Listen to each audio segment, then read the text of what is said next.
teammates. I've linked it down below, so make sure to go check it out. Okay, so let's start off by talking about one of the most important things that you need to rank up and improve in Rocket League. It's your mindset. Okay, I've seen a few different types of mindsets out there, but one of the least effective mindsets is the I'm super nuts at this game and I deserve a higher rank. Okay. Nobody's getting anywhere with that mindset. I would know, I've had that mindset myself. It feels great, but you're never going to get anywhere except for stay in your current rank, which isn't what we're trying to do with this video. We're trying to push for a higher rank. With this mindset, you're just screwing around, you know, you're just going for fantasy clips, you're showing off to everyone your super saucy mechanics. But nobody cares, okay? You're skipping rotations, you're whiffing nets, you're blaming your teammates, and you're forfeiting because your teammate looks bad, alright? This isn't gonna get you anywhere. The mindset that you want, okay, it's the, yo, I'm great at this game, but I want to improve mindset, okay? That's classy, you're just making up these mindsets on the spot. No, I'm not. I'm just giving them a name on the spot, alright? There's a difference. Trust me. These are very real mindsets. Anyway, with the I'm trying to improve mindset, you're thinking about every little detail that you're doing out there on the pitch, alright? You're not skipping no replays when you get scored on. You're taking a close look at what exactly your opponent did to scoop the ball so cleanly over your head with minimal effort, alright? You're taking a look because you want to know how you can better yourself in the future. You're not avoiding 1v1s because you're not confident with your dribbles, alright? You're gonna freaking play ones because that's how you get confident with your dribbles. Oh god. Anyway, you know what I mean though, right? Alright? You're taking a hard look at yourself in the mirror, buddy, and you're realizing that you got flaws, okay, but you can fix them. You can fix them with effort, pain, and gain. Gain is what comes. You get gain from pain, alright? Do it. Anyway, what I'm trying to say is you gotta fix the problems that are keeping you in your current rank. I remember a few of my problems were like boost management and especially defense. I was always decent at scoring, but I couldn't save a net to save my life, alright? So focus on the things that you're bad at and practice them and improve. Okay, that's the best way to improve.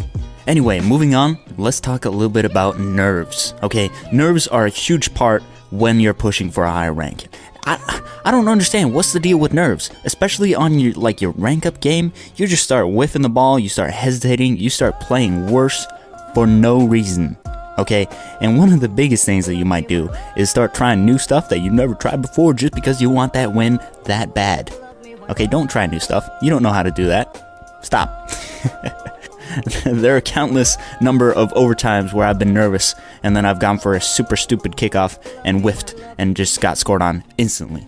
Anyway, you guys don't gotta worry about nerves anymore because I got a super solid tip for you guys. You know, like high level athletes, before a big game, when the interviewer asks if they were nervous about the upcoming game, you know what they say? They say, no, I'm excited.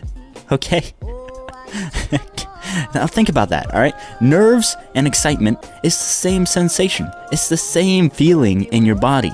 So next time you're nervous because you're about to rank up, you tell yourself you're excited, okay? And you stop hesitating, you stop whiffing, and you start winning. Alright, be a winner. Do it. Anyway, let's talk about the differences between solo queuing and playing with teammates. I think of solo queuing as a completely different game mode than playing with friends, okay? When you're solo queuing, you have like 2 minutes to understand your teammate's playstyle, and he's got like 1 minute to understand your wacky playstyle. Okay, so there's no messing around. You gotta focus up, you gotta make sure that you got solid rotations. And a tip that I always use when solo queuing is making sure that my rotations are super obvious for my teammate. There's nothing worse than a teammate who is always hesitating on the rotation, and you can never quite tell if he's actually going for the ball or if he's going to go back to the net. Try to make your rotations as obvious for your teammate as possible. Another thing to keep in mind when solo queuing is your teammate's boost amount. You gotta really think about your teammate and whether or not he has boost in certain situations, and whether or not you're about to take his freaking boost when you're at 60 boost. Okay, just think about boost, please, thanks. When you're getting really close to your target rank and you're solo queuing, you gotta really start trusting your teammates, especially in like 2s. I'm not quite sure about 3s, but I mostly play 2s when solo queuing. You gotta start trusting your teammates because odds are your teammate is probably better than you and has already been the rank that you're trying to get. And he's not experiencing all the nerves, excuse me, the excitement that you're experiencing, and he's a little bit more chillaxed, a little bit more like, yo, I got this. don't worry about it. So don't cut his rotations and don't take his shots for him. Okay, this is a common thing that I've noticed a lot, especially for myself even, where I've been solo queuing, been playing really confidently and really cleanly, and then I get the next teammate who's this like little fella who's bouncing all around the map, super excited about his rank up games, and who's just sort of cutting my rotations, stomping on everything that I'm doing, whiffing my shots, and you know, it's just not a good thing, okay? Respect your teammates in solo queue, unless you know they're bricks or whatever, then you can flame them a little bit here and there. That's allowed. I think I prefer solo queuing over teaming up with friends when pushing for a higher rank, especially if the friend that I'm teaming with is like my MMR and has never been the rank that I'm pushing for. Then we're both going to be experiencing some nerves when pushing for that higher rank, and we're going to be playing worse because of it. So I'd recommend solo queuing, but treat it as if it's a different game mode, okay? Don't jump into solo queuing expecting your teammate to play just like your buddy, because like I said earlier, your teammate only has a certain amount of time to understand your playstyle. Now let's hop into my final point, which is talking about warmth. Okay, warmth is a huge part of every competitive game and every sport for that matter.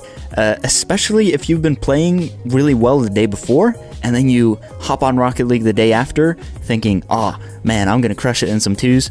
You get this realization where it's like, has something changed? What's going on? Why can't I hit this aerial? Why am I less consistent than I was yesterday? And the answer to that is, dude, yesterday you were playing for hours. You were playing for hours, and your previous memory of playing was at your peak where you were playing absolutely insane. Okay? So the day after, what you gotta do is warm up. I'd say warm up for at least 30 minutes, and some of the key things that you really got to focus on, believe it or not, isn't your air dribbles, okay? It's not your ceiling shots, and it's not your flip resets. It's consistency.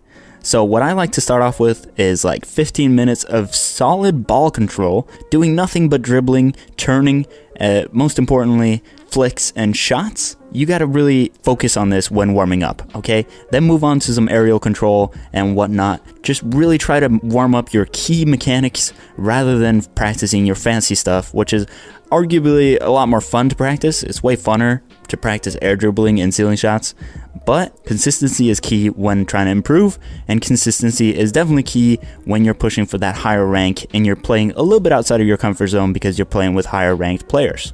Now, warming up for 30 minutes is one thing, but there's this sort of like, I don't know what to call it, this super warm feeling that you get after playing for multiple hours, multiple days consistently. I get this feeling of, I just can't miss, I just can't mess up. And normally when I get this feeling of being really good at the game, I stop playing ranked and I go into casual games, and I even go into the Rocket League Discord, and I like to show off to lower ranked players my insane mechanics. And this is such a bad thing to do. What I should do instead, and something that I've been doing recently, is using this super warmth feeling and grinding more comp. I think the reason why I go into like casual games after this is because to get to that stage of feeling super warm, you got to be playing for multiple hours, and at that point you're starting to feel a little bit burnt out and whatnot. But if you keep playing comp and you keep focusing, even though you're feeling a little bit burnt out, you can actually pass that burnt out feeling and go into this super state of mind where you're super concentrated and really focused on your gameplay. So my final tip to you guys is, if you do get this super warmth feeling, just don't like go showing off. Don't go showing off to your friends how good you're feeling, okay? Continue playing comp. Keep your confidence contained. Just try to keep your same state of mind of improving rather than becoming really confident in your abilities. Anyway, I think that's going to be it for this video. Hopefully it helped you out. I realized that it was a little bit more goofy than my normal videos, but that's kind of fun. I like that. Anyway, thank you guys so much for the support on my previous videos. I truly am, like blown away by the amount of support on my last video. I believe it's at like 60,000 views, which is insane for me. So thank you guys so much for that. Anyway, if you enjoyed this video, make sure to pop a like and subscribe. We're getting close to 5,000 subscribers, and I got something super cool planned for when we hit 5,000 subscribers, so I'm excited about that. Anyway, that's going to be it for this video. Make sure to stay classy, and I'll see you guys next time. Please like and subscribe. Thank you.